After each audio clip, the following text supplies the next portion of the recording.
Meat and veggies on a stick. Sounds simple, but one small change in the marinade makes a big difference.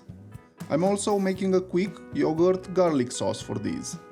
You'll find the full list of ingredients and exact quantities in the description, so you can easily follow along. Let me show you how.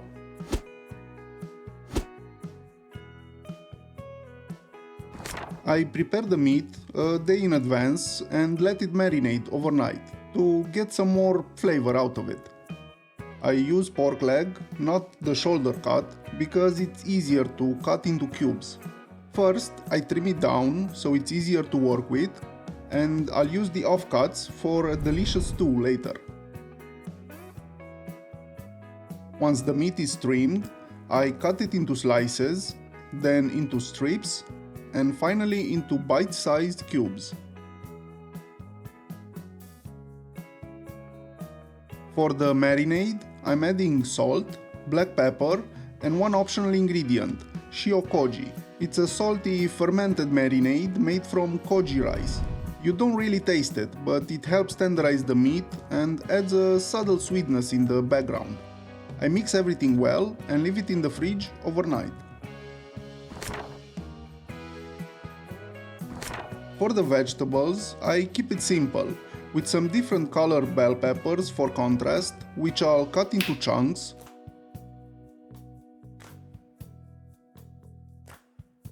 the onion into large pieces,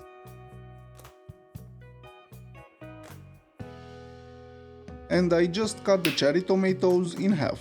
With that done, assembling the skewers is pretty straightforward. I start with a piece of meat, then a piece of pepper, onion, and half a tomato. Then I repeat, switching the pepper color each time. The best way to cook the skewers is over a hot charcoal grill. That's really what they're made for.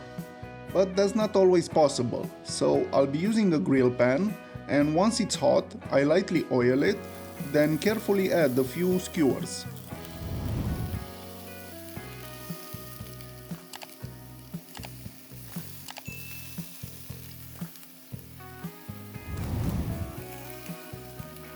Unfortunately, I forgot to film this, but a grill press is quite handy for this to make sure everything makes good contact with the pan. But I only keep it for like a minute, then I remove it so the steam can escape and the meat can actually sear instead of steaming. They are done once they release naturally from the pan, so I flip each one and wait until they are done on that side as well.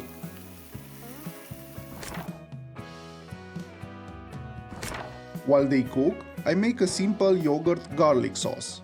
I crush a few cloves of garlic, add a pinch of salt, a little bit of olive oil, and mix it with a spoon until it forms a paste. You can also add some dill if you like. Then I add some of my homemade yogurt, mix it well, and it's ready to be served with the skewers. And that's it, simple skewers. If you tried them, let me know in the comments how they turned out and if you liked them. If you did, consider leaving a like and subscribing so you don't miss future recipes. Or check out one of my other videos, you might find something you like. Until next time, bye!